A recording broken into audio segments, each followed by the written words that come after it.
Was geht? Willkommen auf meinem YouTube-Kanal Arctic North Adventures. Mein Name ist Alex Robbins und ich lebe seit 2013 in Nordnorwegen. Ich möchte mal eine entscheidende Frage mit euch beantworten.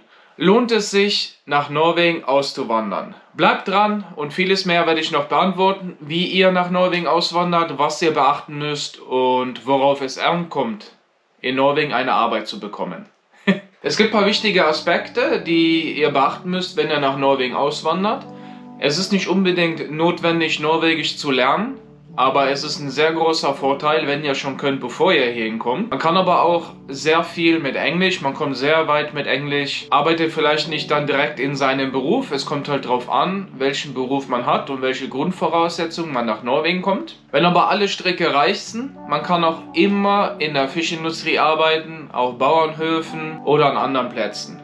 Zur Not, auf jeden Fall, bis man dann die Sprache beherrscht. Man kann auch in Gastronomie arbeiten, als Kellner oder halt in der Küche aushelfen. Zwar sind die Gehälter und Löhne dann nicht so gut, aber es ist auf jeden Fall ein Anfang, damit ihr halt einen Fuß in Norwegen setzen könnt. In meinem Fall, ich bin als Elektriker 2013 hier hingekommen und da muss ich dann erstmal mit DSB, das ist halt diese Institution staatlich, die halt dann die Ausbildung anerkennt in Norwegen. Mit denen musste ich mich dann halt 1,5 Jahre rumstreiten, da ich nicht meine geforderten 2-jährigen Berufspraxis hatte. Es hat sich aber im Nachhinein herausgestellt, dass man das letztendlich nicht braucht, weil die deutsche Elektrikerausbildung gesetzlich geregelt ist und da braucht man die DSB-Erlaubnis überhaupt gar nicht. Also wenn du mal ein Elektriker bist und in Norwegen arbeitest, die DSB-Erlaubnis braucht ihr nicht. Und das haben halt Betriebe ausgenutzt. In meinem Fall haben die es auch hier ausgenutzt in Sortland. Da habe ich halt weniger bezahlt bekommen, eine ganz lange Zeit, bis ich dann die Erlaubnis bekommen habe. Wo ich dann die Erlaubnis bekommen hatte, habe ich halt drin gelesen in der Erlaubnis, dass es nicht nötig ist. Um mal auch Ruhe dann in der ganzen Sache als Elektriker zu bekommen, habe ich dann halt nochmal den Fachbrief neu gemacht in Norwegen. Da habe ich dann meine Praxisjahre so gesehen gehabt, meine deutsche Ausbildung und schulische Ausbildung übersetzen lassen, eingeschickt und dann habe ich eigentlich letztendlich nur die Theorieprüfung gemacht, es waren 2 Stück und ich habe dann die praktische Prüfung nochmal abgelegt und dann hatte ich auch meinen norwegischen Fachbrief in der Tasche.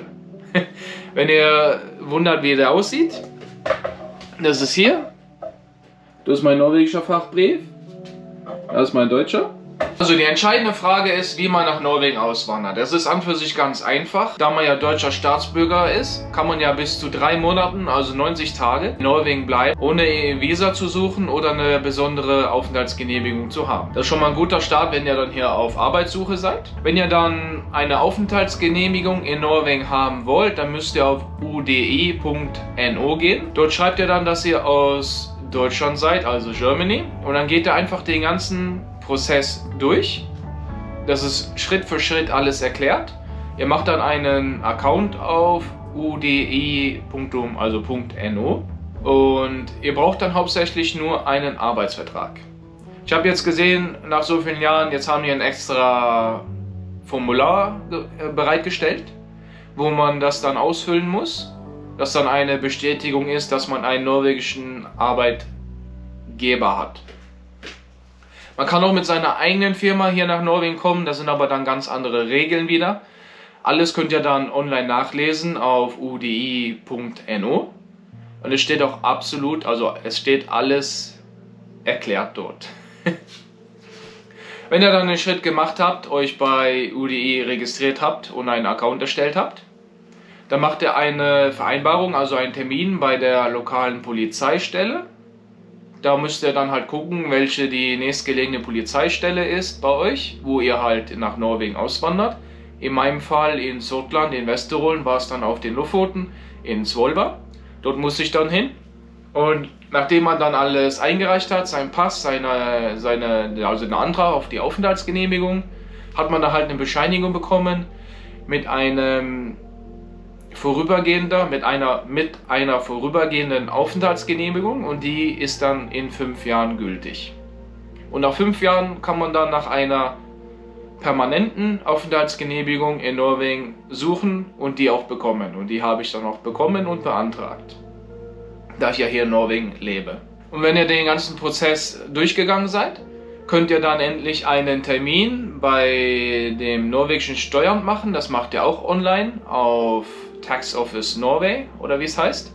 Den Link schreibe ich nochmal in der Beschreibung rein. Und dort macht ihr dann einen Termin und da bekommt ihr dann die norwegische Identifikationsnummer. Die ist sehr wichtig, die dürft auch keinem weitergeben. Das sind die letzten 4 oder 5 Zahlen nach eurem Geburtsdatum.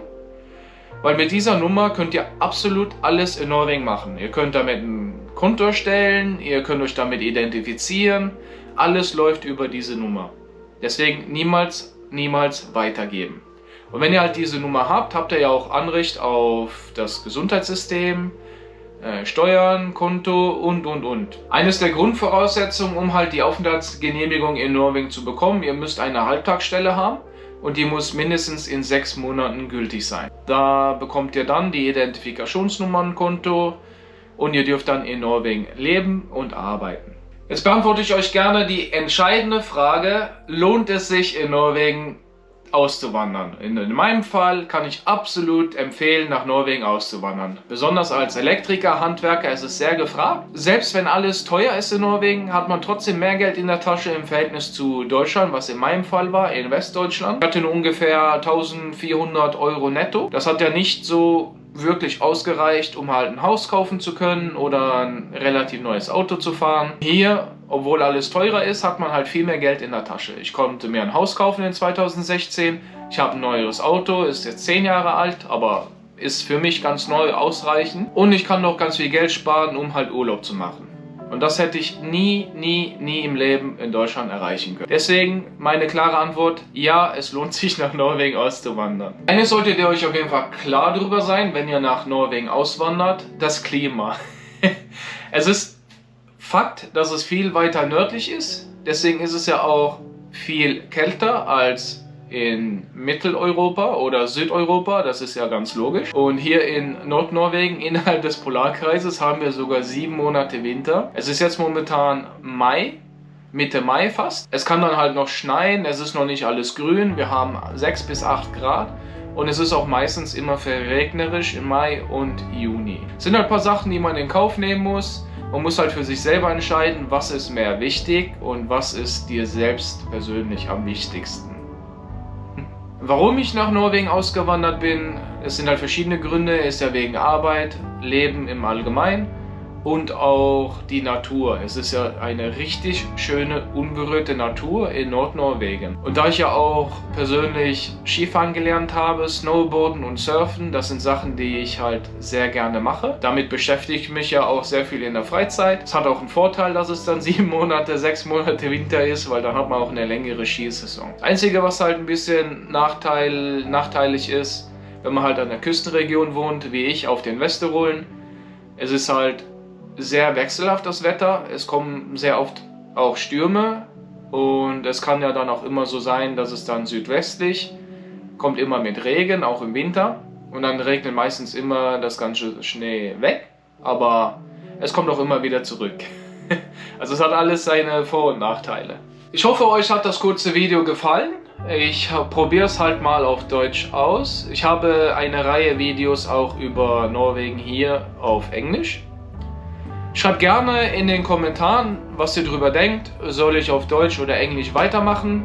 Ihr könnt euch ja gerne mal meinen Content auf Englisch angucken. Es ist halt sehr variiert. Alles von Landschaft, von Daily Logs und auch Tipps und Tricks. Ihr könnt auch gerne abonnieren, wenn ihr möchtet. Das würde mich sehr freuen und auch sehr weiterhelfen, um halt weitere Videos herzustellen auf YouTube. Vielleicht kann ich ja mit euch auch meine ersten 1000 Abonnenten erreichen, das wäre richtig super. Alles klar, ich wünsche euch noch einen schönen Tag, bis bald.